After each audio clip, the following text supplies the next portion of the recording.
Donc mes amis, Brouchim Abaïm, bonsoir à tous pour notre tour hebdomadaire. On remercie comme d'habitude le Rav Amir qui nous reçoit Mamash comme des rois. On remercie notre ami Freddy qui est là, qui est dans l'ombre et qui nous aide, qui fait tout ce qu'on peut, qui fait tout ce qu'il peut pour nous mettre à l'aise. Alors ce soir, les Nishmat, on va dédier le cours à la demande du Rav pour Rivka Valérie Bat Khmissa, Hashem qui repose en paix, Amen Kenny Ratzon. Amen. Et également, si Dieu veut, évidemment, à Mavdi Ben Achim Abitim, la tzlacha de cette synagogue, à la tzlacha du Irgun de l'organisme Torah Box, pour Hashem qui nous accompagne depuis un long moment. Et bien sûr, on va parler Bezrat Hashem ce soir dans le Shiur, comme on l'a annoncé tout à l'heure hors live, de cet épisode incroyable qui s'appelle Tou B'Av, qui va tomber cette année, Shabbat. Alors juste pour la petite anecdote, sachez que le premier Tou B'Av, entre guillemets, de l'année qui a été célébré, il est tombé également un Shabbat à l'époque. Donc c'est vraiment quelque chose qui revient de temps en temps, où entre guillemets vous avez l'histoire et le calendrier actuel qui se recroisent. Et c'est évidemment, je pense, très intéressant de savoir ce qui se passe exactement ce jour-là, quels sont les bienfaits, et surtout, qu'est-ce que ça va nous apporter comme message aujourd'hui. Alors, vous savez qu'à l'approche de Tou B'Av, en Israël, ils ont un petit peu l'habitude, le gouvernement, de sortir les statistiques de mariage et de divorce. Ouais. Alors, pour ceux qui ont oublié ce que c'est Tou B'Av, je traduis en français, c'est la Saint-Valentin des feuilles, d'accord ? C'est la fête de l'amour chez nous les Juifs. La différence, c'est que nous, on a une vraie source de ça. On va expliquer dans le cours c'était quoi Tou B'Av à l'époque. On va expliquer aussi pourquoi aujourd'hui c'est plus vraiment d'actualité comme c'était à l'époque. Malheureusement, du fait qu'on a perdu du niveau spirituel, il y a des choses qu'on ne peut plus faire parce qu'on n'est plus capable de se tenir comme avant peut-être on était capable. Moins de Yirat Shamayim, moins de crainte du ciel, moins de capacité de se mettre des barrières à nous-mêmes. Donc Rachamim, ils ont décidé qu'il y a certaines choses qui devaient évidemment s'arrêter. Et on voit qu'aujourd'hui, malheureusement, le taux de divorce explose. Chez les religieux comme chez les non-religieux, chez les juifs comme chez les non-juifs, évidemment, ça s'intéresse à nous. Le taux de divorce, vraiment, explose. Je ne vais pas rentrer maintenant dans le sujet, c'est pas maintenant pourquoi. Aujourd'hui, je ne parle pas de divorce, aujourd'hui, je parle de mariage. On va essayer de regarder le verre justement à moitié plein.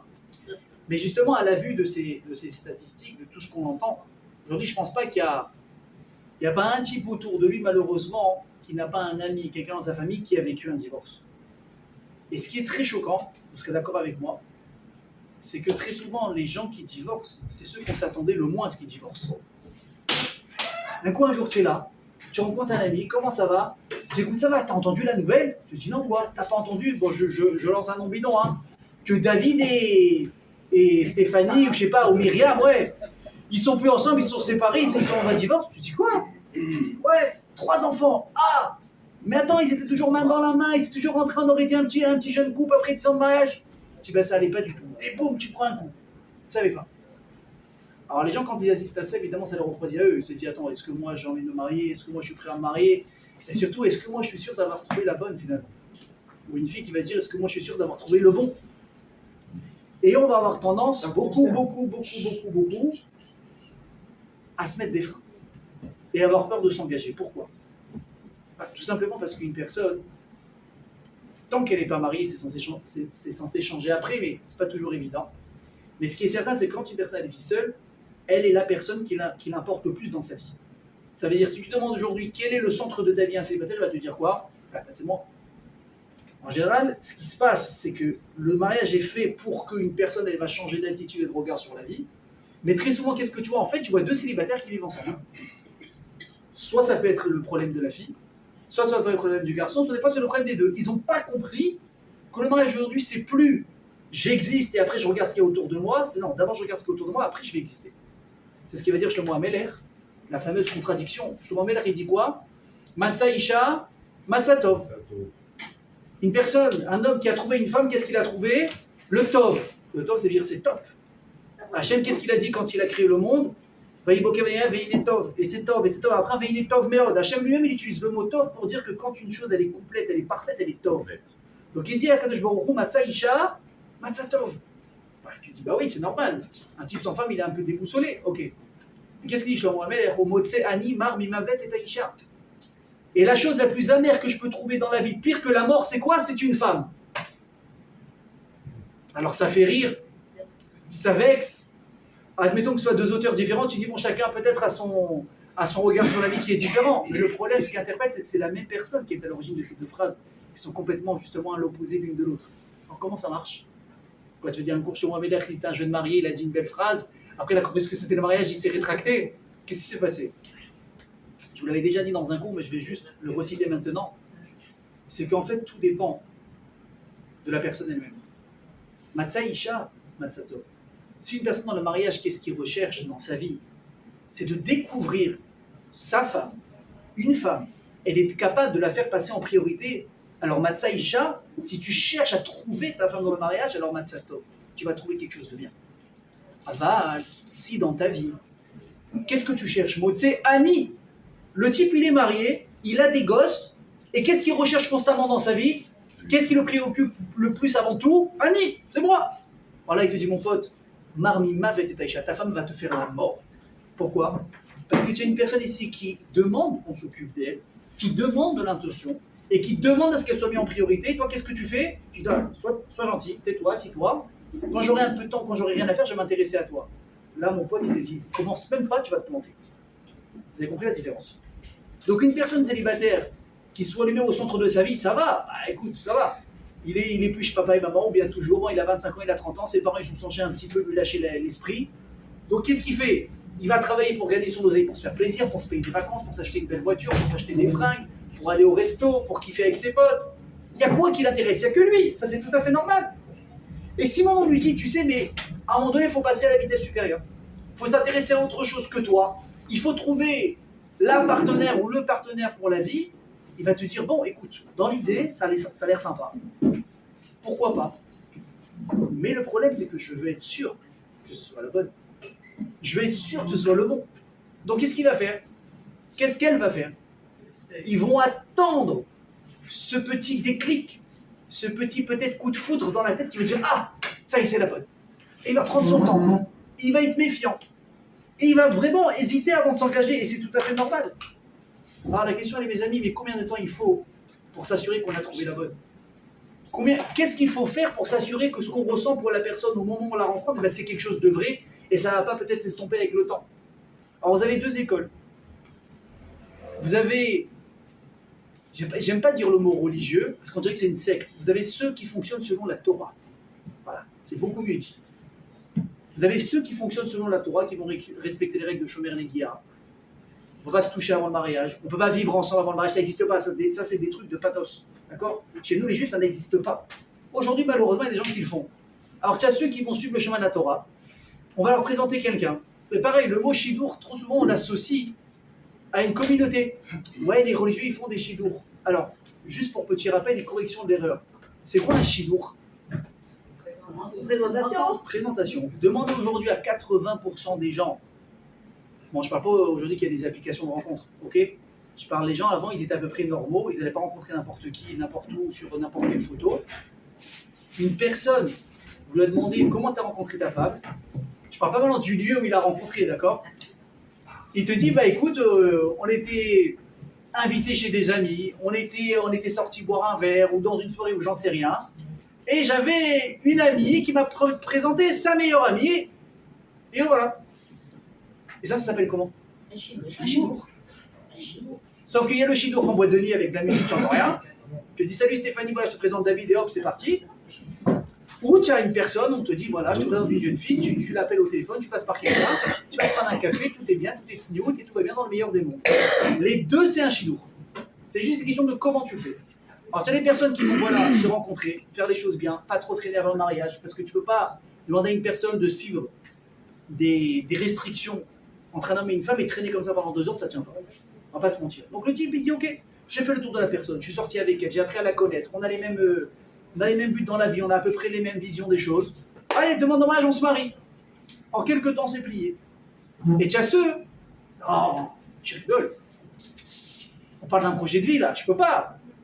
Non, je vais la rencontrer, puis on va s'installer ensemble.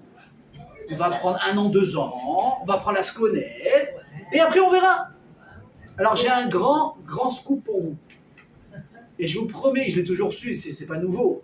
Je l'ai entendu 10 fois, mais j'ai entendu encore de quelqu'un vendredi au téléphone que je connais, qui n'est pas très religieux, d'accord?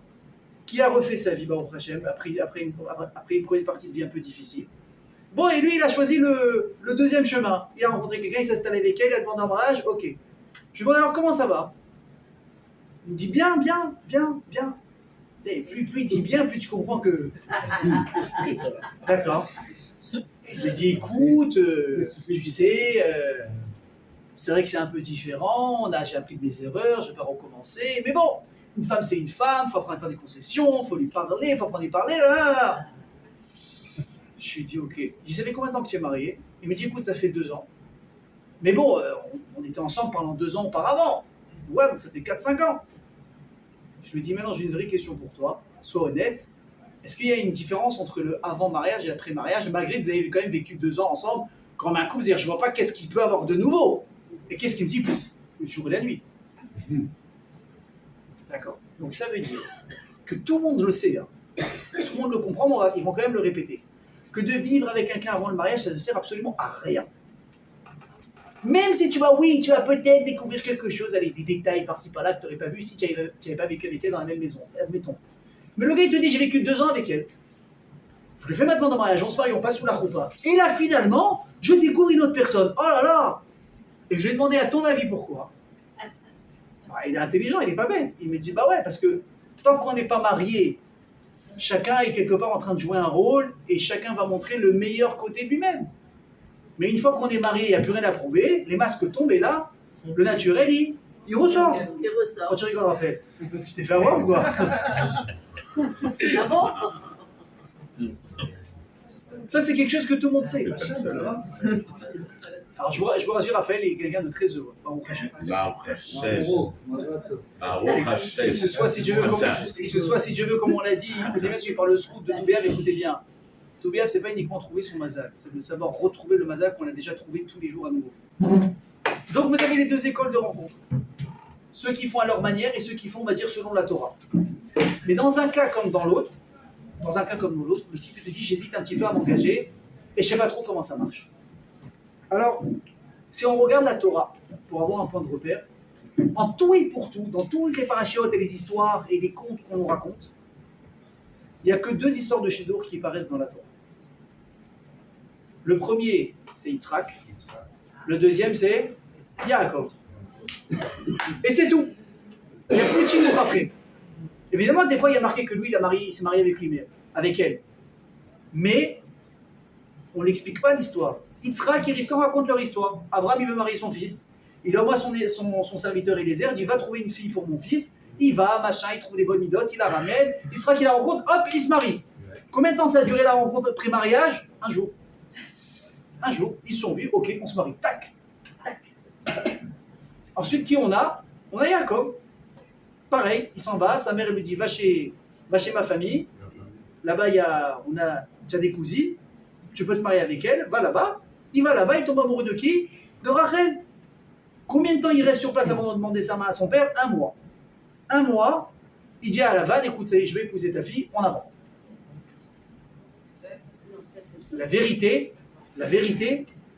c'est un record. Non, 7 ans, ne vous trompez pas. Il y a le temps qu'il a mis pour demander la main de se décider et le temps que Lavan a mis pour lui accorder. Mais Yaakov, lui, il voulait Rachel au bout de 30 jours. Qu'est-ce qu'il lui a dit Lavan? Il lui a dit, ok, travaille pour moi 7 ans, je te donnerai ma fille. Au bout de 7 ans, finalement, il a arnaqué, il a eu Léa.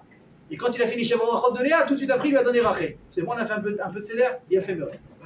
Donc vous imaginez ce que ça veut dire? Ça veut dire que nous, aujourd'hui, on se rend compte, on se dit, bon, peut-être que les gens pratiquants, religieux, ils se marient un peu vite quand ils font ça en 6 mois, 1 an. Ou peut-être même que 2-3 ans, c'est un peu rapide, finalement, on ne sait pas trop. Moi, je deviens fou quand je vois des gens, heureusement, ce n'est pas dans la communauté juive. Des fois, tu croises des gens. Ils sont ensemble depuis 25 ans. Ils ont 5 enfants, mais ils ne sont pas mariés. Ah, tu sais pas ce qu'il te faut, toi. Tu as des enfants, tu es marié, Non, je sais pas dans leur tête ce que ça veut dire le mot mariage. Je sais pas, peut-être que ça veut dire perte financière, peut-être que ça veut dire engagement quelconque. Je sais pas ce que ça veut dire, mais je vois pas qu'est-ce qu'il faut de plus après 25 ans et 5 gosses. Bon, on passe. Donc les amis, la question elle est comment est-ce qu'on peut, quand on se base par rapport à la Torah, encourager des gens à se dire allez c'est bon, tu la vois, comme on dit mariage au premier regard, et hop, vas-y, marie-toi, c'est parti. C'est un peu rapide quand même. Il faut être honnête, c'est un peu rapide. Un mois pour dire, ok, c'est la femme de ma vie, ça paraît un peu bizarre. Et moi, je vous pose la question, est-ce qu'il y a vraiment un temps qu'il faut s'imposer pour être sûr? Et surtout, écoutez bien la question suivante. Mais est-ce que peut-être à force de traîner, on peut louper son mazal? Exact. Oui, exact. Vous vous dites oui. Oui. Alors ok, venez, on va vérifier ça ensemble. Écoutez bien ce que je vais vous dire. Pour toutes les personnes qui hésitent à s'engager, ou pour les personnes peut-être qui ont vécu une mauvaise première partie de vie, dont l'issue a été un divorce, fait mal. Donc soit on est pris de regret, soit on a très peur de s'engager. Sachez une chose et rentrez-le bien dans vos têtes. Chaque roupa qui existe, qui se passe, où deux personnes, entre guillemets, se disent oui, sous la roupa, et ils deviennent mari et femme al Pia Torah, c'est un mariage qui devait avoir lieu et qui avait été prédit depuis la création du monde. Maintenant, combien de temps le mariage il va durer? Ça, c'est autre chose. Mais est-ce que ta neshama et sa neshama à elle ou à lui devaient se rencontrer, se marier? Réponse, oui, et c'était inévitable. Tu aurais pu rester avec elle en chidour pendant 2 ans ou 2 mois et penser que tu serais passé avec elle sous la roupa.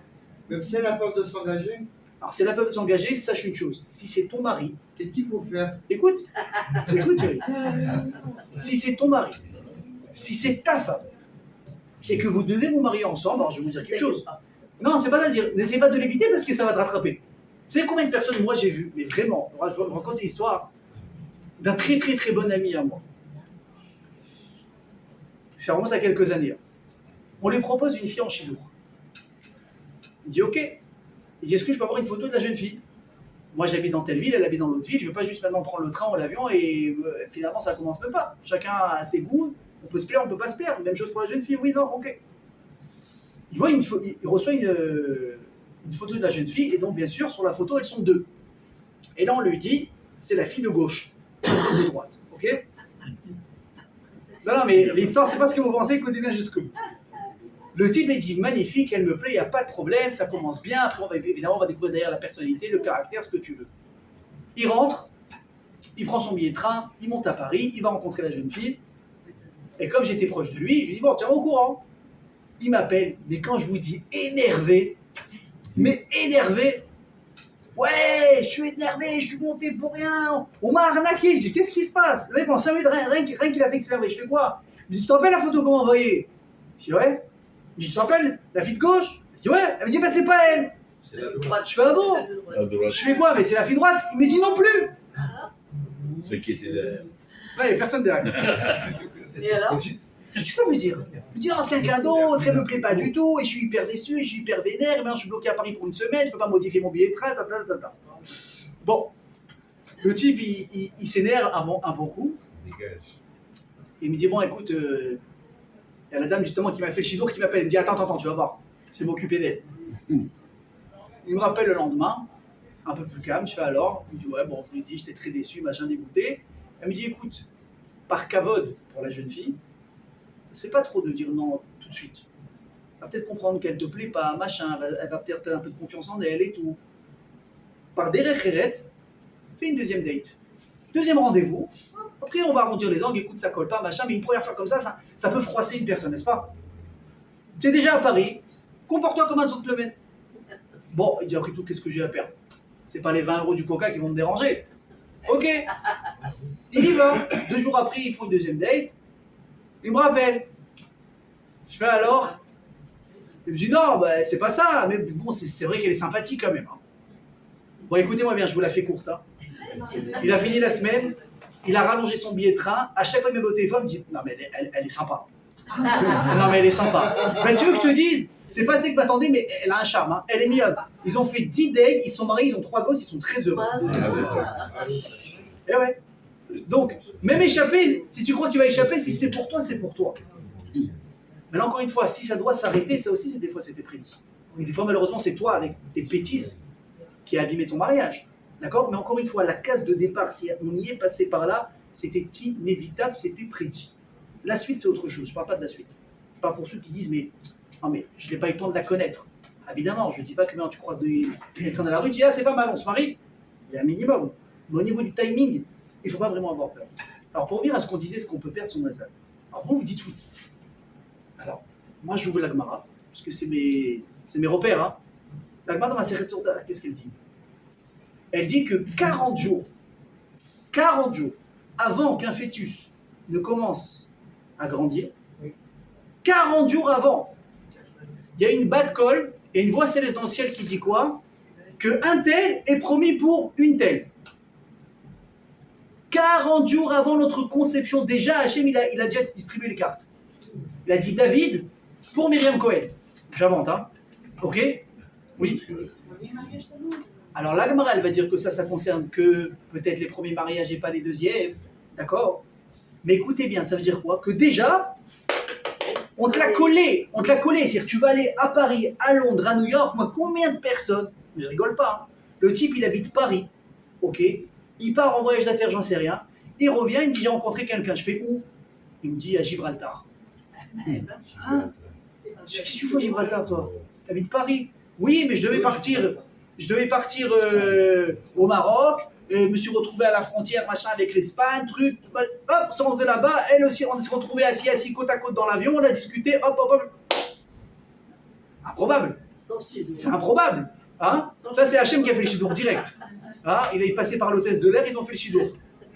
Mais c'est incroyable. Oui. Donc la loi te dit, sache que 40 jours avant, quoi qu'il arrive, c'est écrit qui tu dois rencontrer. Bon, alors ça veut dire que quoi? Excuse-moi. Je termine, après je te donne la parole avec plaisir.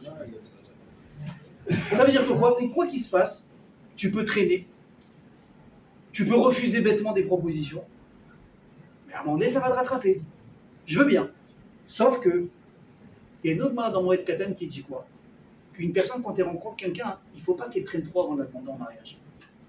Il ne faut pas qu'elle hésite, qu'il fasse le difficile, ou qu'elle fasse la difficile. Pourquoi? De peur que quelqu'un d'autre prenne sa place. Alors, tiens, une main qui te dit, t'inquiète pas mon pote, traîne 40 ans, celle qui t'est promise, tu ne vas jamais la perdre. Et une main qui te dit, ne traîne pas trop parce que justement, tu peux la perdre. Oui, je vous écoute. Non, j'ai oublié la question. Bon. Il a eu la réponse. Ouais, peut-être. Donc, quelle est la bonne version? Celle-là ou celle-là? Alors, il dit le Rabbi de Babis quelque chose de très intéressant. Il dit, sachez une chose. C'est qu'une personne, c'est vrai que si elle traîne, elle peut quelque part se tirer une balle dans le pied. Mais ça ne suffit pas. Si une personne, elle traîne, et quand je dis elle traîne, attention, ça veut dire sans raison. Si tu as des doutes, si tu n'es pas sûr, s'il y a des vrais doutes qui sont maintenant fondés, la personne t'a proposé, au bout de quelques rendez-vous, tu vois que finalement, ce n'est plus la personne qui paraît être comme la première fois. Et je ne parle pas au bout de 10 ans, 5 ans. Je parle déjà en quelques rendez-vous. Elle paraissait calme, elle paraît très nerveuse. Elle te parlait de Torah, elle vient en débardeur. Tu dis, attends, qu'est-ce qui se passe? Dès que tu dois prendre ton temps. Dès que tu dois réfléchir. On ne parle pas de ça. On parle maintenant quand tout est bien, tout est halak. Tout correspond. Ça va vite, il y a une connexion psychologique, vous vous plaisez, etc. Et toi, par principe, tu traînes. Hier, si toi, tu traînes pour rien, et qu'il y en a un autre de l'autre côté qui prie très fort pour rencontrer un bon mazal, et que toi, maintenant, tu es en train de traîner, ton traînage et ses prières, ça peut te l'enlever. C'est les deux combinés qui peuvent te faire perdre quelque chose. Écoutez bien, je vais vous raconter une histoire qui est ramenée dans le Midrash. Sur Shlomo Améler, vous allez devenir fou d'histoire. Parce que je suis sûr que vous l'avez déjà tous vu en dessin animé, cette histoire. Écoutez bien, je suis très sérieux. Shlomo Améler, l'homme le plus intelligent que le monde n'ait jamais connu. Achacham Nicolas Adam. C'est pas Einstein. Le roi Salomon, il était beaucoup plus intelligent qu'Einstein. C'était juste une parenthèse. Ouais, alors, sachez, l'homme le plus intelligent au monde, ça a été le roi Salomon. Ça ramenait partout. Einstein ne savait pas parler de 70 Parle ans. aux animaux. Shlomo Améler, il connaissait la langue des animaux. Shlomo Améler, il parlait avec des démons et des anges. C'est ramené dans les Gemarot, c'est ramené dans les livres, c'est ramené partout. Einstein, je pense qu'il est loin derrière ça. Ok? Shlomo Améler, écoutez bien ce que je vous dis. Lui, il s'est dit, bah voilà, la Torah nous dit que on peut savoir déjà 40 jours avant la conception d'une personne qui va être sa femme ou son mari. Alors lui, il a regardé dans les mazalot, il a regardé quelque part dans ce qu'il savait ouvrir des livres, etc. Machin. Il voulait savoir qui allait être le mazal de sa fille à lui. Mais, écoutez bien l'histoire. Comment ça s'appelle? Je sais pas, c'est pas vraiment l'histoire. De toute façon, t'inquiète pas, elle a été mariée finalement et aujourd'hui elle est dans un monde où tout est beau. Ok. Et il a regardé que la personne qui lui était promise, c'était une personne qui était très très pauvre. Il s'est dit, attends, pour ma fille, la vérité, j'attendais quelque chose d'un peu mieux. Qu'est-ce qu'il a fait? Vous allez me dire si ça vous fait tilt ou pas. Il a pris sa fille, et il va la mettre dans une tour très très très haute à laquelle personne n'a accès. Il a dit, maintenant je veux voir comment les choses vont se dérouler pour qu'elle rencontre son mazal, celle-là. Il l'a mis là-bas. Donc t'as compris, personne n'a accès, tu peux pas monter. Ça vous fait rappeler un dessin animé ou pas? Oui. Une princesse qu'on met là-haut, etc. Ok, bien fait. Et là, le jeune homme en question qui est promis pour elle, quelqu'un donc on a dit qu'il est très très pauvre. Donc il n'a pas de moyens, il est un peu habillé comme ça, tu vois, un peu comme un clochard, le pauvre, il n'est pas forcément pauvre, il ne peut pas prendre soin de lui, quoi. Et arrive l'hiver, il n'a pas de maison, il grelotte de froid, il ne sait pas comment se réchauffer, et là dans un chemin, il trouve une carcasse d'animal mort. Il meurt de froid, qu'est-ce qu'il fait? Il n'a pas le choix, il rentre dans l'animal mort pour se réchauffer, pour vous dire à quel point il en était. Et là dans la nuit, le Midrash raconte qu'il y a un très gros aigle qui va prendre cet animal mort, il va le porter, et il va le mettre sur le toit de la tour où était la jeune fille. Donc la jeune fille, elle entend du bruit, qu'est-ce que c'est? Et le matin, elle voit qu'il y a un gars qui sort de l'animal. Elle le voit comme ça, frigorifié, sale et tout, elle a pitié, elle le fait rentrer, elle dit, écoute, voilà, change-toi. Je sais pas ce qu'elle a donné comme habit, mais bon. Alors il s'est un peu arrangé, etc. Machin, elle va lui soigner un peu ses blessures. Et on voit finalement c'est un beau garçon, le pauvre, sous sa crasse et sous ses trucs, il était tout sale. Et là elle tombe amoureuse et elle dit à son père, j'ai trouvé mon mazal. Et là il se rend compte que c'était qui? C'était la personne qu'il avait vue. Donc ça veut dire quoi? Ça veut dire qu'encore une fois, quand il y a quelqu'un qui est prédit pour toi, en général ça va se passer. Ne rejette pas. Ça va se passer. Encore une fois, je vous répète, ça ne veut pas dire que la première venue, le premier c'est forcément le bon. Mais ça veut dire que si tu sens dans ton cœur que c'est bon, et qu'il n'y a rien qui te dérange, mais pourquoi traîner? Pourquoi mettre un frein à main quand tout va bien? On met un frein à main quand ça ne va pas, quand tu hésites vraiment, quand il y a des vraies hésitations, quand il y a des vraies questions, quand il y a des vraies remises en question, quand il y a des fois des phases d'une personne en face, tu dis maman, c'est qui ce fou là que j'ai? Et des fois c'est mieux qu'on se rencontre avant ou après. Et des fois je vous pose moi la question. Des fois tu rencontres une personne, et tu te maries, et tu es sûr que tu as tiré le jackpot. Et après tu te rends compte des phases de la personne. Là tu lèves le dossier, tu dis ça c'est pas sympa. Ouais ou non? Ça se fait pas. Pourquoi j'ai rien vu avant? Qu'est-ce qu'on a dit au début? Quand une personne elle doit se marier pour des raisons qui regardent le bon Dieu, parce que nous on ne comprendra rien. Je vous l'ai déjà dit, mais je répète. Quand on a une espérance de vie en moyenne de 80 ans dans ce monde, quand on a plus, c'est bonus. D'accord? 80 ans de moyenne, elle dit la Torah, une personne elle va vivre. Comment en 80 ans tu veux comprendre 6000 ans de plan d'histoire divin? C'est impossible. C'est impossible. Il faut bien le rentrer dans sa tête. À n'importe quel niveau de sa vie, sentimental, financier, santé, tout ce que tu veux. N'essaye pas de comprendre pourquoi même si je fais bien, j'ai mal. Ça n'a rien à voir. Il y a une trop longue histoire avant et après pour que tu comprennes tous les tenants et les aboutissants. Ok? Ah, je me suis rendu compte que la personne elle est différente après coup. Hachem il te dit quoi? Mais c'est normal. Je voulais que tu ailles là-bas. Tu t'es pas perdu. Hein. C'est moi qui t'ai exactement... Vous avez déjà acheté une voiture télécommandée à vos enfants, vous avez déjà vu quand vous étiez petit.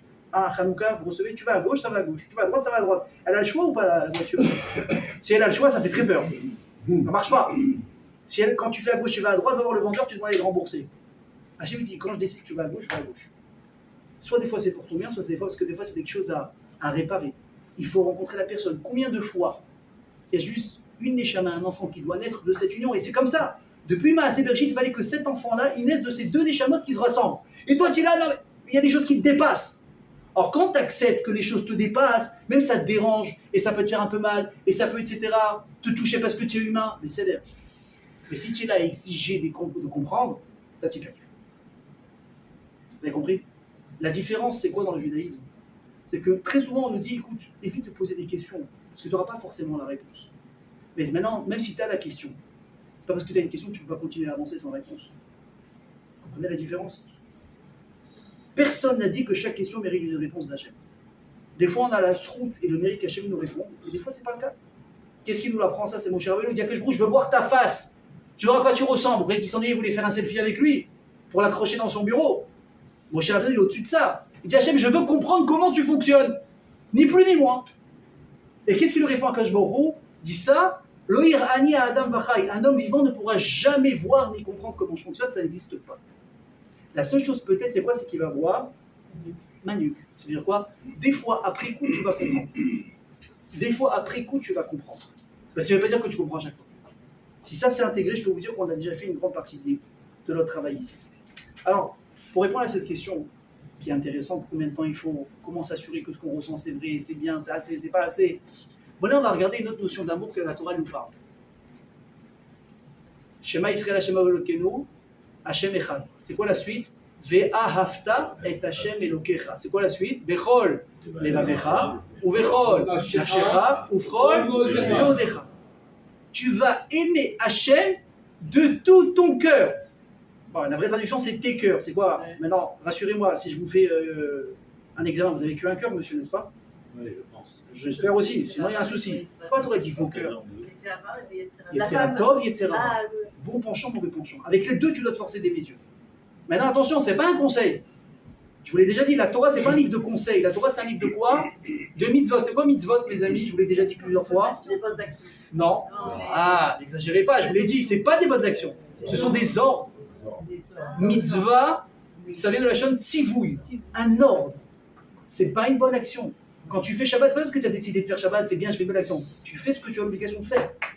De pas voler, de pas manger non cachère, de pas tromper, de pas convoiter. C'est pas des bonnes actions. Ce sont des devoirs. C'est très différent. Sauf que Hachem il est sympa, tu fais un devoir, tu as des devoirs. Alors qu'il ne devrait pas normalement. Vous avez compris? Donc la Torah nous ordonne Ve'ahavta et Hashem Elokecha bechol levavecha. De tout ton cœur. Alors, jusque-là, je veux bien. Et il y a un petit problème, il dit l'Or HaChaim HaKadosh. Depuis quand l'amour, ça se commande? Depuis quand on peut décider si on aime une personne ou pas? Mais c'est regesh, c'est un sentiment. Des fois, tu voudrais aimer quelqu'un, mais tu n'y arrives pas. Des fois, on te propose quelqu'un, dans le cadre d'un shidour, tu la rencontres, une fois, deux fois, et finalement, on t'appelle alors comment ça se passe? Et qu'est-ce que tu vas dire? Écoute, la vérité, c'est une bonne personne. C'est un gentil garçon, il a une bonne situation, il est poli, il est bien élevé, c'est une gentille fille, elle a des bonnes midotes, ce que tu veux. Mais, Je vibre pas. il n'y a pas. Il manque quelque chose. Non, mais essaye, je ne vais pas me forcer. Ça marche pas, qu'est-ce que tu veux que je te dise, moi? J'arrive pas. Des fois, tu veux aimer les enfants de quelqu'un d'autre, peut-être. Des fois, on voit des couples qui, malheureusement, se remarient, chacun de son côté, ils sont divorcés, ils se remarient, et des fois, ça bloque avec les enfants. Avec la maman, t'accroches, avec le papa, t'accroches pas avec les enfants. Mais alors, si tu fais des efforts, ça marche pas. Et des fois, c'est l'inverse. Des fois, tu voudrais oublier une personne, et tu n'y arrives pas. Des fois, tu voudrais, il y a une personne qui t'a marqué dans ta vie, ça n'a pas marché, il y a eu mariage, il n'y a pas eu mariage, l'homme est chané, elle est dans ta tête et elle t'empêche, elle t'handicape pour avancer, pour aller de l'avant. Ça se contrôle, ça? Demande aux personnes. Moi, j'ai vu des gens pleurer en mettant fin à une relation cachée, je parle. Des shidouchim qui ont duré un certain temps, des gens pleuraient, dire non. Je dis, mais pourquoi tu pleures? Tu dis non. Je dis la vérité, elle dit, je deviens fou. Parce qu'elle a tout ce qu'il me faudrait.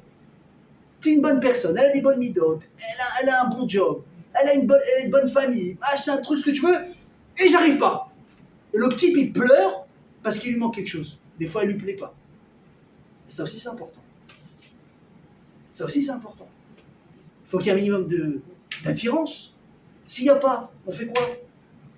Alors, évidemment, je ne dis pas qu'il faut chercher maintenant une mannequin ou un mannequin, mais il faut qu'il y ait un minimum d'attirance. Celui qui vous dira non, c'est un fou. Je vous dis tout de suite. Les gens qui vous disent que pour se marier, il n'y a besoin d'aucune attirance physique, c'est complètement faux. Elle a son importance. À quel point? C'est là, il ne faut pas en faire des caisses. Une personne, elle ressent de toute façon en général. Vous savez c'est quoi la différence? Écoutez bien ce que je vous dis. Il faut faire la différence entre je choisis une personne parce qu'elle me plaît, à moi. Je choisis une personne parce qu'elle va plaire aux autres. Ben ouais. Et ouais.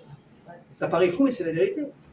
Il y a des gens, des fois, ils rencontrent des personnes, ils disent, la vérité, elle est bien, elle me plaît et tout, mais... Vous savez combien avec qui j'ai parlé des gens, des fous. Ah, elle est bien, mais tu sais, moi, j'ai une réputation. Moi, je sors qu'avec des mannequins. C'est pas un mannequin, laisse tomber. Je sais, mais elle te plaît? Oui, mais qu'est-ce qu'ils vont dire les autres? Lui, c'est un fou. Les mecs, lui, c'est un fou. Par contre, si une personne, la personne ne lui plaît pas à lui, avec ses yeux, avec son ressenti. Arrête-toi. Pas pour toi. Encore une fois, le physique d'une personne n'est pas un tout. Ça fait partie, c'est une partie qui est très importante de l'équation. Et évidemment, au-dessus, il y a aussi beaucoup plus important. Il y a les midotes. Ouais. Mesdames, messieurs, prenez une personne qui est magnifique extérieurement, pourrie à l'intérieur. Vous allez pleurer au bout d'un mois, vous allez prier le bon Dieu pour fuir la personne qui est en face de vous. Parce qu'on ne se marie pas avec une plastique. On se marie avec une personne. Une personne, elle est faite d'intériorité et d'extériorité. Mais il faut les deux. Et si un des deux manque gravement à l'appel, il y aura un souci. Il y aura un souci. On s'est compris ou pas? Très bien. Donc comment est-ce que la Torah peut nous demander maintenant d'aimer? En nous ordonnant, aime. Mais ça ne dépend pas de moi. Des fois je peux aimer une personne et des fois je peux ne pas l'aimer. Vous savez, on raconte une très belle histoire avec le Baal Shem Tov HaKadosh. Un jour il a enseigné à ses élèves qu'il fallait aimer Hachem. Il fallait aimer Hachem. Et ils ne comprenaient pas ce que ça voulait dire aimer Hachem. Pourtant c'est marqué dans la Torah, hein, on le lit tous messieurs, n'est-ce pas? Matin et soir, vers Hafta, on fait le schéma par cœur. On est 1 minute chrono, là, on a plié de fil avec schéma. Je ne sais pas comment on fait. On est des bombes atomiques. Non, je te dis, qu'est-ce que tu as lu? Je ne me rappelle pas. Tu as compris ce que tu as lu? Je ne sais même pas ce que je lis. Mais ça fait 25 ans que je fais Gerat Shema. Oui, mais je n'ai jamais compris ce que ça voulait dire. Bon, alors, on va commencer les devoirs. Tu dois aimer Hachem. Mais même les élèves du Baal Shem Tov, ils ne comprenaient pas ce que ça voulait dire. Il dit, vous savez quoi, vous ne comprenez pas? Il leur a dit, venez avec moi. Le Baal Shem Tov, c'est qu'il y a des histoires de fous avec lui. Mais bête, ça relève du surnaturel. Il a dit à ses élèves, il les a dirigés vers une forêt. Et il les a mis dans une place. Il a dit, ne bougez pas d'ici et vous me raconterez demain ce que vous avez vu. Et là, ils disent qu'ils ont vu un chassid. C'est quoi un chassid? C'est une personne qui est un mâche, une personne qui est colle pour Hachem.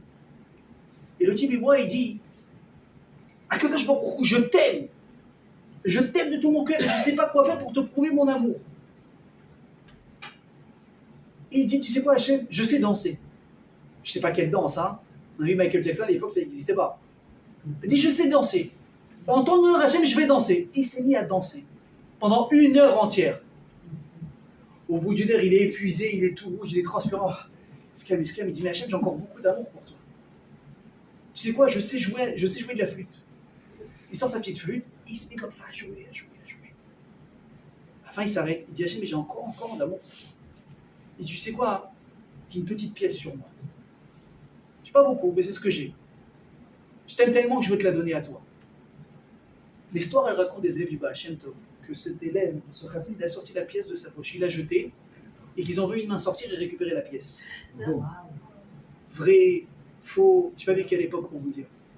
Je vous dis, les histoires du Baal Shem Tov, elles sont incroyables. C'est une histoire chassidique. Mais qu'est-ce que ça va vous prouver ici? Ce que c'est l'amour d'Hachem. Et juste pour vous dire un petit peu c'est quoi aimer Hachem, je vais vous lire le Rambam, qui est quand même...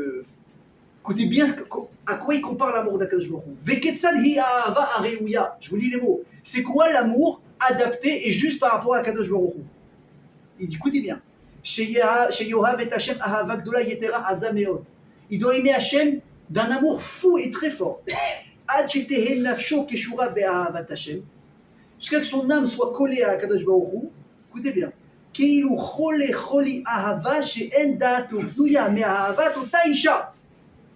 Comme si il était amoureux d'une femme et qu'il devient malade si elle l'abandonne. Et qu'il ne pense qu'à elle. Vous avez déjà été amoureux dans vos vies ou pas? Tu te lèves le matin, tu penses à elle. Tu t'endors le soir, tu penses à elle. 5 heures après, elle t'a déjà manqué. Ça, il a dit ça, c'est l'amour qu'un homme il porte à une femme. Il dit à Kadosh Baruch Hu, ça donne encore plus fort que ça. On traduit de tout ton cœur, de toute ton âme et de tous tes moyens, même de l'oseille.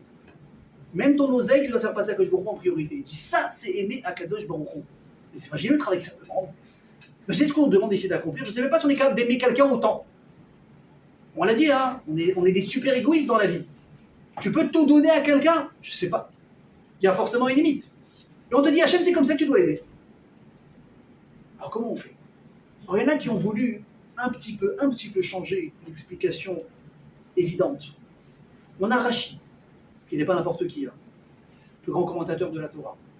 Et te dit, tu sais ce que c'est Ve'ahavta et Hachem, de l'aimer?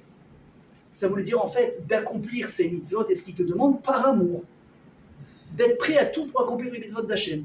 Et là, on peut citer 2 exemples. Abraham Avinu, les 10 travaux d'Abraham, les 10 épreuves. Ouais, après, on a copié, on a fait les 10 travaux d'Hercule. À chaque fois qu'il y a un truc dans la Torah, il y a eu une copie qui a été prise dans un Walt Disney ou quelque chose. Les 10 épreuves d'Abraham Avinu. Le type, à la fin, on a quand même demandé de dégorger son fils. Normal, hein. Il a fait ou pas finalement? Non. Mais est-ce qu'il était prêt à le faire? Oui. Il a traîné pour le faire? Non. Non. On a dit c'est le veto, très tôt. Et même Isaac, il a dit parce que Dieu il veut que je monte au bas Bravo, bravo. Abraham, il était prêt. Il a dit Hachem, il me demande, mais je réfléchis même pas. Et je le fais avec amour. Et merci Hachem de cette épreuve. C'est un niveau, je peux vous dire, d'imaginer. Maintenant, pourquoi Hachem ne va jamais nous demander à nous de le faire? Parce qu'on n'a pas le niveau de le faire. Non. Ça, c'est Abraham. Deuxième exemple, qui on a? Vous avez une idée ou pas? On a Rabbi Akiva. On l'a lu malheureusement à Tisha B'Av quand on était parti dans les keynotes. Rabbi Akiva, il est pris, il fait partie des 10 martyrs à l'époque des nations du deuxième temple. Il va être mis à mort d'une manière atroce. Et au moment où il est en train de souffrir, il va crier quoi? Shema Israël, Hashem Elokeinu, Hashem Echad. C'est là qu'est-ce qu'ils lui ont dit? Mais dis-moi, ça suffit. Jusqu'à quand tu peux aimer Hashem? Tu es en train de mourir. Entre guillemets, pour Hashem, et tu dis j'aime Hashem, qu'est-ce qu'il répond à Rabbi Akiva? Il fait ça, rien compris. Toute ma vie, j'ai attendu un moment comme ça, je pouvais prouver à Hachem à quel point je suis attaché à lui. Et c'est le meilleur moment de ma vie. Tu vois ça, c'est un autre niveau. Ça, c'est Rachid, il te dit, c'est ça aimer Hachem. C'est être capable d'accomplir n'importe quoi, peu importe ce qu'il va te demander, de tout ton cœur. Ça, c'est Rachid. On a la Gemara, dans ma Gemara qui dit autre chose. Et tu sais ce que c'est Ve'ahavta? Ça va avec les mitzvot. Il faut que les gens, ça veut dire Ve'ehe et Afta. Il faut que tu puisses faire aimer la Torah et Dieu aux autres à travers ton comportement. Il faut que tu sois exemplaire. Vous savez combien de fois il y a des histoires, j'ai vu des trucs qui sont mis en scène par Torah Box qui sont très sympas, et même des histoires de tous les jours. Tu vois des gens qui n'étaient pas du tout religieux, ni pratiquants, ni quoi que ce soit. Le type, il a fait teshuva dans sa famille, on aurait dit un ovni. D'un coup, il parle de Shabbat, d'un coup, il parle de kasher, d'un coup, il met une kippa, d'un coup, il met une tzitzit. Est-ce que vous savez que, surtout dans la communauté israélienne, hein, c'est fou, ce paradoxe qu'il y a. On est en Israël, ce que vous voulez, des Israéliens qui sont peut-être connaissent mieux la Torah que nous, les Français, ce que vous voulez, mais ça veut rien dire, ils sont des fois encore plus loin que nous. Il y a des gens qui font teshuva, des jeunes qui veulent commencer à faire teshuva. Ils vont à des cours de Torah une fois par semaine, des gens comme le Rabbi Gal Cohen, pour des grands rabbinim qui font un travail extraordinaire de teshuva et de kiro. Le type, il te dit, la vérité, j'ai envie d'avancer, j'aimerais maintenant mettre une kippa sur la tête, mettre des tzitzit, mais dans le milieu dans lequel j'évolue, c'est impossible. Les gens vont se moquer de moi, les gens ils vont pas comprendre, les gens ils vont se moquer. Je peux pas. Et le type finalement il va prendre son courage à deux mains, il va faire teshuva chez lui à la maison, il va mettre une kippa. Au début il va être moqué, au début il va être même repoussé de la société, de ses amis, même des fois de sa famille. Les gens quand ils font teshuva, des fois c'est la famille qui les rejette. Ils acceptent pas, ils le prennent pour un fou.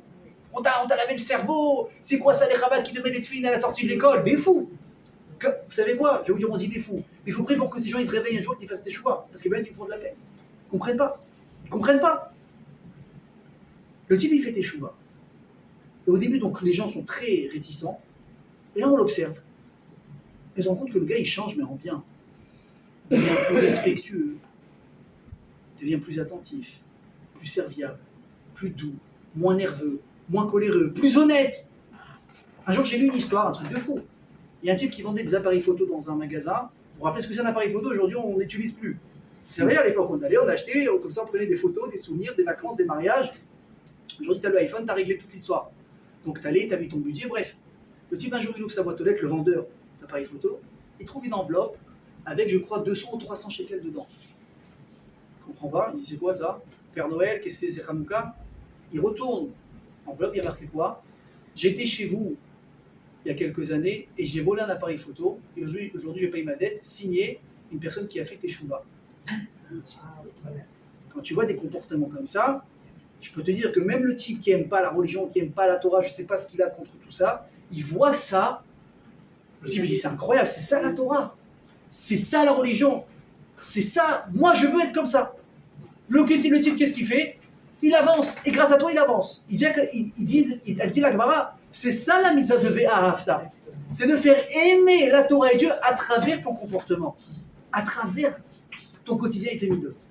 Mais mes amis, si on revient à ce que nous on a dit, on est hors sujet. C'est vrai que l'explication elle est belle, mais quand tu prends le texte simplement, c'est marqué quoi? Marqué Ve'ahavta. Tu vas aimer Hachem, ni tu vas faire aimer, ni il faut que tes midotes soient comme ci, comme ça. On parle ici d'un amour vrai et un vrai comportement. Alors ça marche comment? Alors bon, écoutez bien, si la Torah, elle se limite à un mot aussi simple, c'est que nous, on a loupé ici quelque chose dans la compréhension. Ça veut dire qu'il y a ici une nouvelle approche d'amour dont la Torah ici, elle est en train de venir nous parler. Et si on comprend ça, écoutez bien ce que je vais vous dire, on va comprendre comment on peut s'assurer d'avoir trouvé la bonne personne, et surtout, une fois qu'on est marié, s'assurer que ça puisse surtout durer. Allez, pour répondre à cette question, les amis, on va rentrer donc, avec l'événement dont je vous ai parlé au début du cours qui s'appelle Tou B'Av. Notre Saint-Valentin à nous, la vraie. Et écoutez ce qu'a dit la Gemara. La Gemara dit à la fin de Masechet Ta'anit, Amar Rabban Shimon ben Gamiel, que tous les célibataires et gens mariés écoutent parce que ça concerne tout le monde. Lo hayu yamim tovim le Israël ki chamisha asar be'av ou ki yom kippourim. Les jours les plus heureux que l'homme Israël a connus, c'était quoi? C'était Yom Kippour et Tou B'Av et le 15 Av. Yom Kippour, tu comprends? Pourquoi tu comprends? Tu as fait n'importe quoi toute l'année. T'as réussi, t'as pas réussi, t'es monté, t'es descendu, t'as fait un carnage, et là, Hachem, qu'est-ce qu'il te dit? Allez, je t'aime tellement, rendez-vous, on efface tout, table rase, allez, on reprend à zéro. Je sais pas si vous vous rendez compte du cadeau que c'est. Nous, on est en stress avant Kippour. Ah, il y a Kippour, on va devoir jeûner, c'est relou, 25 heures de jeûne, les prières. Mais vous vous rendez compte comment on est tordu ou pas? Hachem dit, je te donne le cadeau d'effacer ce que t'as fait, et toi, tu me dis quoi? Ouais, mais c'est un peu relou, tu mets quand même 4-5 prières, j'ai pas l'habitude, moi. Moi, j'ai pas trop l'habitude de la synagogue. Bon, maximum, c'est quoi? J'aimerais pour le chauffard à la fin, je m'en vais. Ça, c'est notre débilité à nous, mais regardez la grandeur d'Hachem. Donc, Yom Kippour, je comprends. Tou B'Av, il y a quoi? Qu'est-ce qu'il y a de spécial à Tou B'Av? Écoutez bien, elle dit la Gemara qu'il y a eu 6 événements. 6 événements qui sont passés à Tou B'Av. Je ne vais pas tous les énumérer parce qu'ils allaient être un peu longs, mais je vais en citer quelques-uns. Le premier, c'est quoi? Ça va vous paraître un peu bizarre. Au début, tu dis quel rapport avec Tou B'Av, vous allez comprendre à la fin pourquoi. Vous savez qu'au Beth Amikdash, on a porté des sacrifices, n'est-ce pas? Ça, je vous apprends rien. Ok. Ouais. Et il y avait le feu au Misbéar. Comment est-ce qu'il brûlait le feu? Il fallait amener du bois. Nous, on amenait le bois. Hachem faisait descendre un feu quand il acceptait le corban, mais il fallait quand même tout le temps, amener du bois sur le Misbéar pour que le feu il soit tout le temps, 24 heures sur 24, 7 jours sur 7, en train de brûler matin et soir. 24 heures. Donc pour ça, il fallait du bois. J'avais dit, ouais, moi je fais ma part, il faut faire la vôtre. Ok. Il y avait des familles qui étaient responsables de couper le bois et de l'amener au Misbéar. Nous dit la Gemara qu'à Tou B'Av, donc, depuis que le monde est monde, le jour de Tou B'Av, on avait terminé de stocker le bois pour l'année jusqu'au mois de Nissan de l'année d'après. Pourquoi dit la Gemara? C'est très simple. Je vous apprends un scoop, vous ne le saviez pas, j'en suis certain.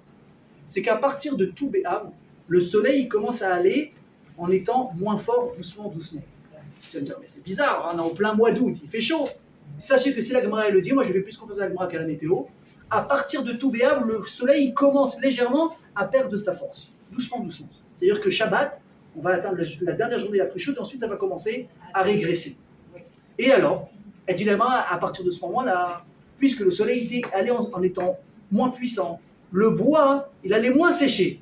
S'il sèche moins, il y a de l'humidité. S'il y a de l'humidité, il peut y avoir des vers. Or, s'il y a des vers sur du bois, tu ne peux pas utiliser au Beth Amikdash. Quand est-ce que ça avait lieu? Le 15 av. Donc les responsables faisaient en sorte de stocker tout le bois pour toutes les personnes qui allaient venir après, durant l'année, jusqu'au mois de Nissan, il recommence à faire chaud, pour pouvoir brûler le bois, les corbanotes. Premier épisode. Deuxième épisode, on a quoi? Ça c'est magnifique. Le jour Yom She'utru Shvatim Lavo Zebazé. Ça c'est extraordinaire. C'est le jour où on a autorisé les tribus, les Shvatim, à se marier les uns avec les autres. Alors, je corrige quelque chose que même moi je n'avais pas compris jusqu'à que j'ai préparé ce cours, je vous dis la vérité. Moi j'ai toujours cru que jusqu'à ce moment-là, personne ne pouvait se marier avec personne. Réouel avec Réouel, Shimon avec Shimon, C'est faux. Les Shvatim, déjà, ils pouvaient déjà se marier entre eux. Mais vous vous souvenez, on a parlé de ça il y a quelques cours, il y avait un problème d'héritage dans l'histoire. Vous vous souvenez, on a parlé de ça? Ouais. Que quoi? Que s'il y avait une famille qui n'avait que des filles et pas de garçons, on avait dit que par rapport aux filles de Tselophrad, etc., Hachem il avait statué que quand il n'y a pas de garçons, c'est les filles qui héritent. Ok? D'abord on s'occupe des enfants, après on voit les oncles, les grands-parents, etc. Mais on a un problème. Cette fille aujourd'hui, elle s'appelle Madame Réhouven, parce qu'elle vient de la tribu de Ruben. Mais demain, on rencontre un beau garçon, chez Shimon, chez Lévi. Elle va se marier.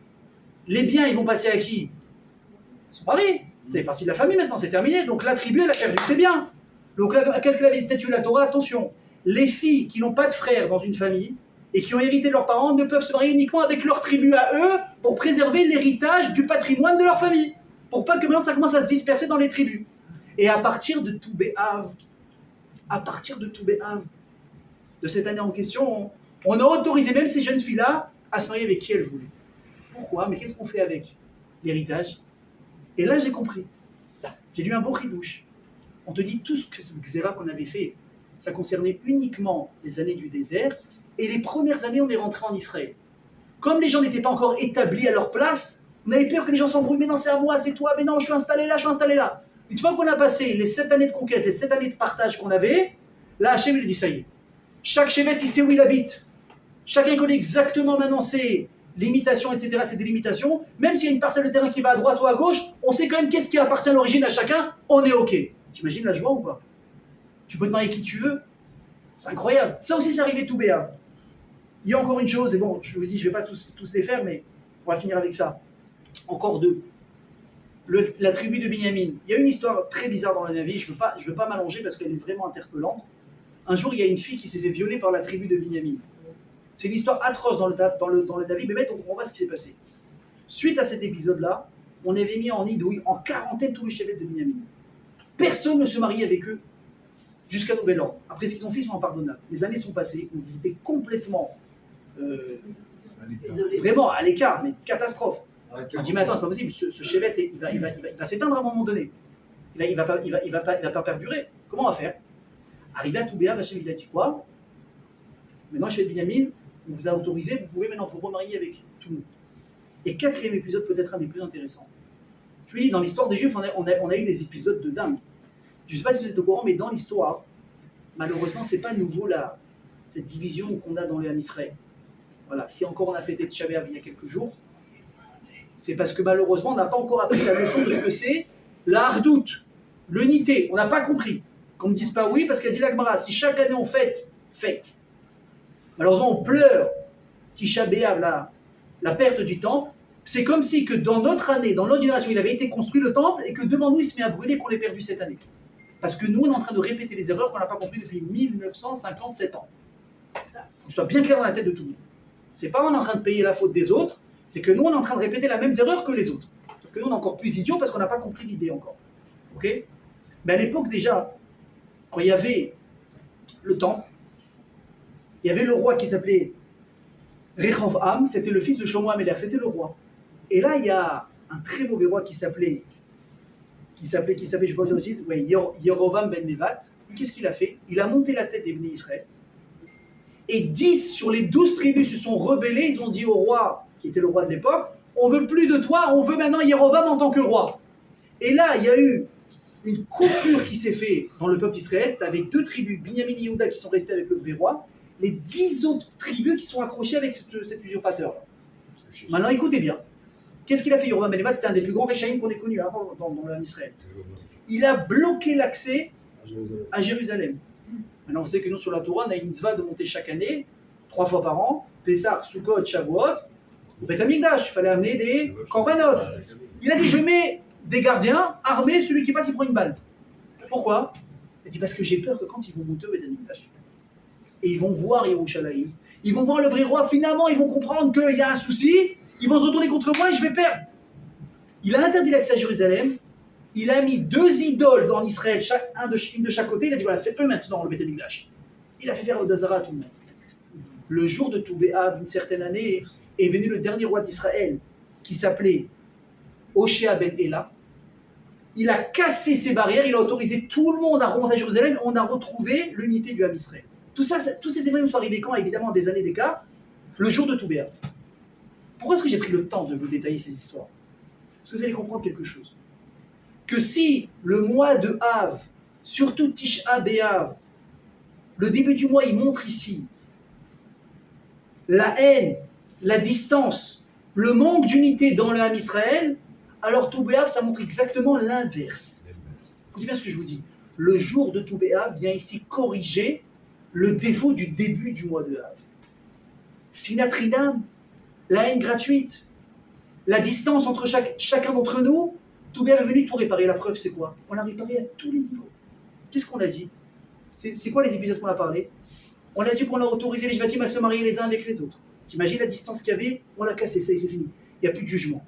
Il n'y a plus de différence. Toi, tu es comme ça, toi, tu es comme ça. Moi, je suis religieux, moi, je suis pas religieux. Toi, tu es Chabad, moi, je suis Breslev, moi, je suis... Ça, il faut arrêter. Voilà, ça fait longtemps qu'on a enlevé ces barrières. T'es quelqu'un de bien, on va dans la même direction, hop, on y va. Le Shevet de Binyamin, on avait de quoi leur en vouloir. On leur a pardonné. Revenez. Ceux qui coupaient le bois, quel rapport avec tout Béav? Même moi, quand j'ai compris la main, j'ai dit, mais quel rapport avec tout Béav? Regardez la grandeur de ces gens. Ils vont couper du bois. Mais pour qui le coupe le bois? C'est pas pour eux. Ils sont en train de couper 6 mois d'avance de bois pour des étrangers qui vont jamais voir de leur vie, pour être sûr que Monsieur Cohen, qui habite, je sais pas moi, à Eilat, quand il va venir un jour amener un corban, je le connais pas. Mais si tu avais maintenant 1 heure à couper du bois sous la chaleur, pour rien que je connais pas, mais il faut que chaque juif, quand il arrive à porter un corban, au moins il ait le bois qu'il faut à ce moment-là. Mais ça, si c'est pas du don de soi. Et tu imagines quand tu retrouves tous les bénis Israël au Beth Amikdash ce jour-là. Mes amis, ça veut dire quoi? C'est-à-dire que tout Béav, il y a une force ici de quoi? De réparer les erreurs et de changer ici les mauvais décrets. Ça, c'est la force de tout Béav. Et c'est pour ça qu'on a décrété ce jour-là, la fête à l'époque, des Shidduchim. Pourquoi? Parce que quel jour plus beau que ça, où chacun est en train de se retrouver d'un coup, on a cassé les barrières, on a enlevé les distances et on se retrouve, et finalement, là maintenant que je suis proche de toi, ben, ta douleur, elle me fait mal. Et vous pouvez me dire, vous, s'il y a une douleur plus grande que 2 personnes qui n'arrivent pas à trouver leur mazal, il n'y a pas. Qu'est-ce qu'il fait quand je rentre toute la journée, elle dit la Gemara? Qu'est-ce qu'il fait Hachem? Il marie les gens. Et la vérité, j'ai la peine pour lui. Le casse-tête que ça doit être. Toi, essaie de faire un shidour. Si tu en as un dans ta vie, Bémet, c'est un record. Un shidour. Essaie de faire un shidour dans ta vie. Très, très, très compliqué. Hachem, toute la journée, il fait ça. Celui-là avec celui-là, celle-là avec celle-là. Pardon. Celui-là avec celle-là. Vous voyez qu'il n'y a pas de... Et celui-là, tac, tac, tac, tac, tac, tac. Pourquoi? Parce que quand je suis proche de toi, je ressens ta douleur. Et j'ai de la peine de voir cette jeune fille, la pauvre, elle a 30 ans, elle a 35 ans, elle n'est pas mariée.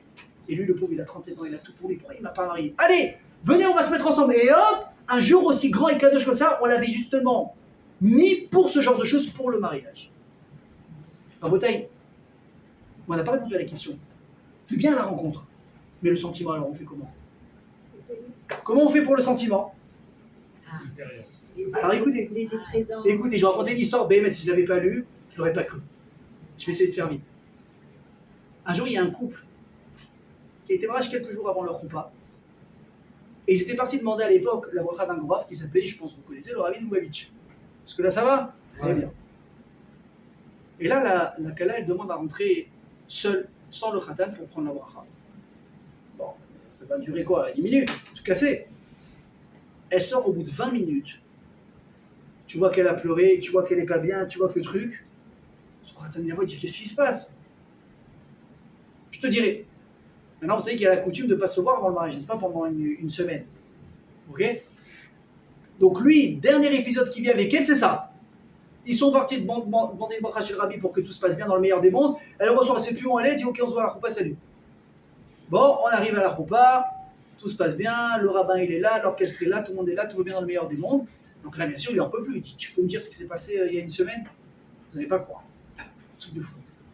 Il dit, je te dis la vérité, on est parti voir le Rabbi ensemble. La différence, c'est que toi, t'es manqué pour prendre le pour le mariage, et moi, je suis parti faire capoter le mariage. Je dis, ça veut dire quoi? Il lui dit, tu es tellement gentil, tu es tellement bon, tu t'es pas rendu compte du défaut énorme que j'ai. J'ai un manque de patience. Je vais te pourrir la vie. Mais j'ai tellement de peine et je t'ai tellement apprécié que je voulais pas te faire souffrir parce que je suis vraiment conscient de mes défauts. Je peux vous dire que mes amis, quelqu'un qui est conscient de son défaut, il a déjà fait une grosse partie du travail. Parce que le pire, c'est lui qui te dit quoi? Moi, je suis nickel, moi. Moi, j'en ai rien à me reprocher. Moi, un défaut. Moi, je suis coléreux. Le mec, à peine, j'ai dit coléreux, le mec, il déjà, il t'a mangé. Moi, je suis coléreux. Oh, j'ai rien dit.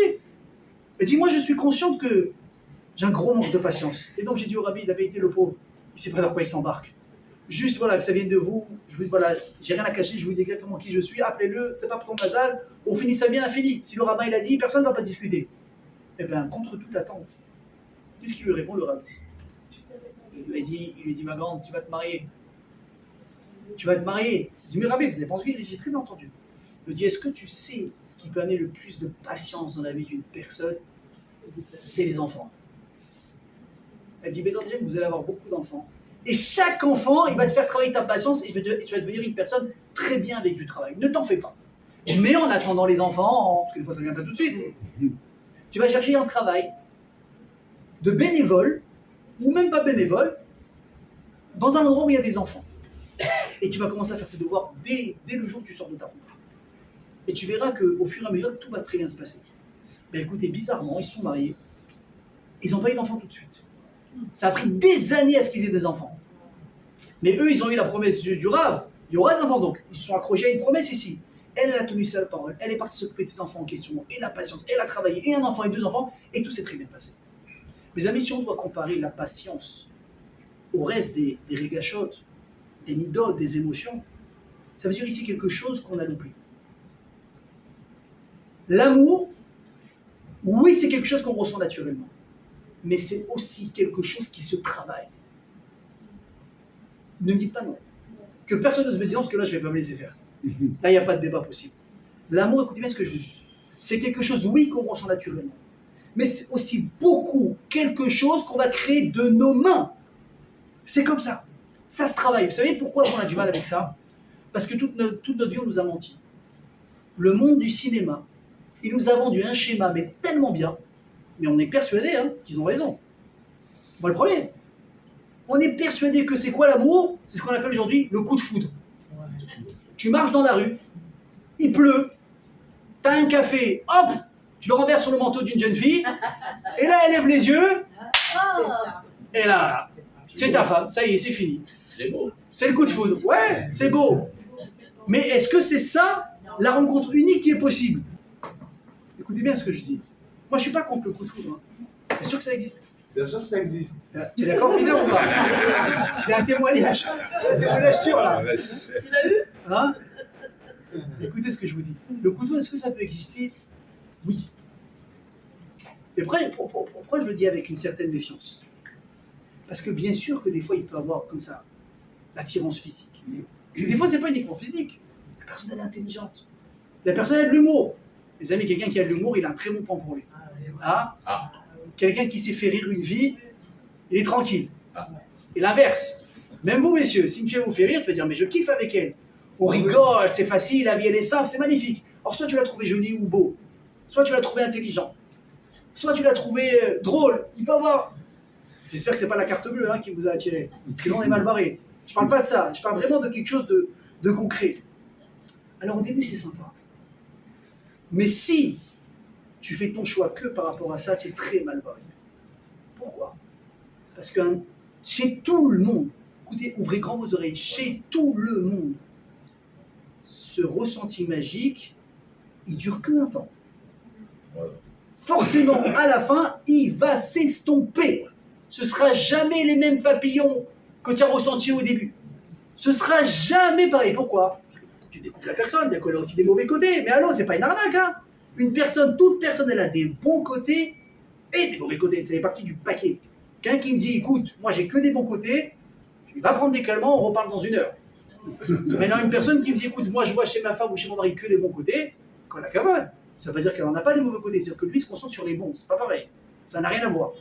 Donc ça veut dire que si une personne, elle est là, dans le scénario hollywoodien, je dis, attends, mais ce que je ressens maintenant, c'est magique, j'arrive pas à dormir, j'arrive pas à manger, quand je suis avec elle, il peut pleuvoir, mais je vois qu'il y a du soleil. Et il passe la bague au doigt. Et que finalement, un jour, ce matin, il se réveille, il dit, mais c'est marrant, les papillons, ils sont partis où? Pourquoi j'ai pris 10 kilos? Pourquoi je dors jusqu'à 10 heures? Ah, juste, en fait, alors qu'est-ce qu'il va dire? Il va dire, en fait, je me suis trompé. C'est pas la bonne. C'est pas le bon. Je me suis fait avoir. Et pourquoi c'est faux? Parce que personne n'a dit que la vague allait durer toute une vie. Ça a eu ton élan, peut-être pas. Pareil, comme je vous ai dit au début, il faut une attirance, il faut une connexion. On se marie pas avec n'importe qui. On se marie pas au premier regard. Mais quoi? Et à la fin, est-ce que tu t'es mis à bosser à un moment donné? Est-ce que tu es parti entretenir la flamme? Alors sachez, comment on fait pour aimer? 2 solutions. Et par rapport à Dieu, parce qu'on parlait de ça aussi, et par rapport aux êtres humains. Par rapport à Dieu, et on va faire un copier-coller sur l'être humain, c'est se concentrer sur les bons côtés de la personne. 5 minutes, c'est beaucoup, hein. Je rigole pas. Prenez 2 minutes. 2 minutes. Pour vous rendre compte que tout le bien-être qu'Hachem il vous donne et il vous fait et à quel point il est bon. 2 minutes. Bravo. Faites la liste de tout ce qu'il vous donne. Je peux vous dire, vous allez péter un câble. Je veux dire, c'est trop. Je suis gêné presque d'ouvrir ma bouche pour demander à Hachem ou pour me plaindre à Hachem. Je suis gêné. C'est pas que t'as pas de problème. C'est pas que t'as pas d'épreuve. C'est que d'un coup, tu vas remettre les bonnes proportions à leur place. D'un coup, fais ça. Fais ça. Tu dis, bon, il y a mes problèmes, c'est vrai, ils sont là. Mais tu bénisses, je suis en bonne santé. J'ai une famille, j'ai une maison, j'ai une voiture, je paye mon loyer, j'ai de l'oseille, je peux acheter mes cigarettes, je peux partir en vacances. Bon, il y a mon patron qui me prend la tête, c'est qui me pourrit ma vie, ça fait déjà un petit moment. Mais c'est vrai, mais si tu penses qu'à ça, il n'y a que ça qui existe. Mais si tu regardes la photo en entière, qu'est-ce qui se passe? Tu vois les choses différemment. Et écoutez bien ce que je vais vous dire. Un homme, il se sent attiré, ou là où son cœur, il se sent bien. Et quand tu penses que Hachem, il est bon, c'est pas que tu te convainques, c'est simplement que tu en prends conscience. Qu'Hachem, il est bon avec toi, eh ben, tu vas vouloir être près d'Hachem et être collé à lui, et ben, tu vas l'aimer. Pareil pour une personne. Et la deuxième chose, c'est quoi, mes amis? Et ça, c'est un truc qu'on ne pourra jamais remplacer. Tu veux aimer quelqu'un? La seule solution, c'est quoi? C'est de lui donner. Si tu donnes à quelqu'un, je vous le signe, tu t'attaches à lui. De l'argent, du temps, ta santé, la patience, de toi-même. Tu donnes à quelqu'un, tu t'attaches à lui. Toi, tu t'attaches à lui. Après, lui, s'il est mauvais, il est base, tu vas avoir de la peine. Et tu utilises au lieu de t'aimer en retour et voir à quel point tu es bon. Mais toi, tu vas t'attacher vraiment à lui. L'exemple le plus flagrant qui peut exister au monde, mes amis, à qui on n'a jamais autant donné dans nos vies, c'est qui? Les enfants. Tu vas jamais donner à quelqu'un autant dans ta vie qu'à ton enfant. Ça n'existe pas. Avant même Bechlal qu'il est né, tu lui as déjà donné. Pourquoi? Tu es parti chez le médecin, tu as fait l'échographie, attention, fais attention à ci, ne portez pas, faites ça, faites ça, faites ça, faites ça, faites ça. Il est, tu dors pas, il a mal au ventre, il fait les dents, ici, ça, il va. Tu le maries, tu crois que tu as fini avec lui? Un jour, quelqu'un m'a dit, quand on le marie, il part seul, d'un coup, il revient à 4. Ça s'arrête jamais des enfants, ça s'arrête jamais, et tu leur donnes du temps, papa j'ai un problème, maman j'ai une galère, maman comment on fait ce gâteau? Non toi t'as la main dans les chalotes, c'est 1 heure avant Shabbat, ta fille elle t'appelle pour faire le gâteau parce qu'elle vient de se marier, ça se fait pas qu'elle va rater son gâteau. Et tu prends le temps, et tu lui expliques, papa j'ai une galère, il manque 2000 €. Bon, je vais t'aider, papa j'ai un déménagement, je vous l'ai déjà dit ou ça? Un jour j'en donne Maurice qui dit la chose suivante, il dit c'est incroyable, tu rentres sur Facebook, le mec il a 10 000 amis, dès qu'il y a un déménagement, qui il appelle? Son père. Ils sont les copains, ils sont les amis figues, mais on sait que c'est du vent. Qui sera toujours là pour t'aider dans ta vie? Papa et maman. C'est tout. C'est tout. Le plus important, c'est de donner à Hachem avant tout. Alors, je vais y arriver. Quand tu te rends compte à quel point Hachem il te donne, c'est gêné de ne pas lui rendre en partie. Je vous l'ai déjà dit, mais je le répète. Akadosh Baruch Hu, il a créé dans ce monde la notion de parent-enfant. Que nous, on soit parents, qu'on ait des enfants, et qu'on découvre à quel point on les aime, à quel point on est prêt à tout leur donner. Mais je vous mets au défi. Vous avez faim, très très faim, très très faim. Et vous savez qu'il reste une part de gâteau que vous adorez au frigidaire. Il en reste une de part, une seule. Tu arrives, maintenant tu as pensé à la part, depuis 4 heures où tu es dans les embouteillages. Ok? Tu penses que à ce gâteau, il n'y a que ça maintenant qui va être en train de réconforter. Tu arrives à la maison, il est 22 heures. Tu ouvres le frigo, tu es fatigué, tu es épuisé, tu as faim. Tu prends la cuillère, tu vas attaquer. Et là, il y a un petit truc de 4 ans comme ça qui se lève. Il te dit, oh papa, je le voulais le gâteau. Il y en a un qui est capable de dire, va te faire voir. C'est pas possible. Tu vas dire quoi? On partage. On partage. Et si le petit il est trop petit pour comprendre que partager, c'est-à-dire que lui aussi il a quelque chose, mais que tu lui voles son gâteau, c'est son gâteau dans sa tête au gosse, d'accord? Et il a de la peine, il se met à pleurer, il te dit oui, mais il se met à pleurer. Je vous assure, vous n'avez plus faim. Vous n'avez plus envie du gâteau. Tu dis, je vais prendre un cracker, une biscotte, et je te donne toi le gâteau. C'est incroyable. Mais quand on ressent un amour pareil pour un enfant, Rabotaï, c'est juste pour comprendre à quel point Hachem, à nous, il nous aime autant. Donc, mes amis, écoutez bien ce que je vous dis, on va terminer avec ça. Tout Béhav, c'est un jour extraordinaire. De mauvaises xérotes qui se tournent en bonnes xérotes. Les choses où l'âme israélite s'est retrouvée. Mais surtout, il faut comprendre. La question principale, comment je peux aimer quelqu'un? Réponse, ça se travaille. Ça se travaille. Akadosh Baruch Hu, surtout Akadosh Baruch Hu. Tu dis, mais moi, j'aime pas, je ne le connais même pas. C'est vrai que tu ne le connais pas. Mais c'est ton problème, tu t'es jamais intéressé à lui parce que lui, tous les jours, quand il te fait respirer le matin, quand tu te lèves à 5h, à 7h ou à 8h, ou dans la nuit, parce que tu n'arrêtes pas de respirer dans la nuit, Hachem, lui, il est là, il s'intéresse à toi. C'est toi qui ne t'intéresses pas à lui. Comment ça regarder? Je me rends pas compte à quel point tu me surveilles tout le temps, à quel point tu fais attention à moi. Alors des fois tu me réponds, c'est flagrant, des fois c'est moins flagrant, mais t'es là. Dans votre taille, tant qu'on est tous là en train de respirer, c'est qu'Hachem il n'a oublié personne. Rentre le bien dans la tête. Donc quand tu commences à réfléchir au bienfait d'Hachem, impossible que tu l'aimes pas. Tu veux dire ça suffit pas?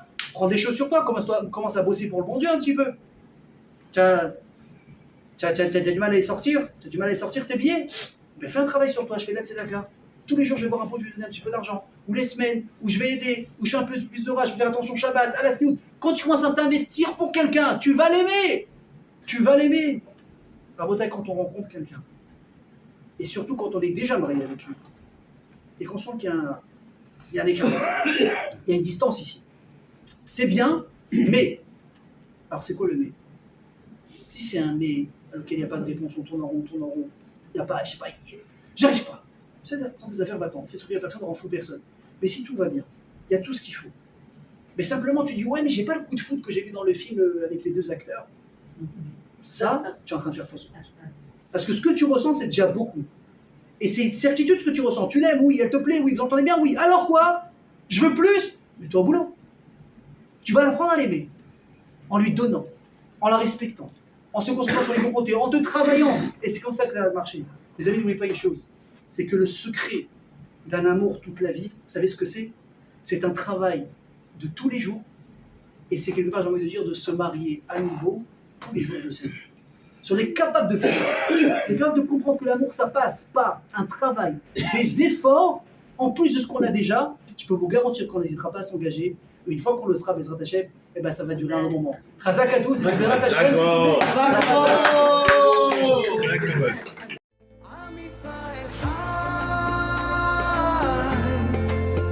אם לא נשכח תמיד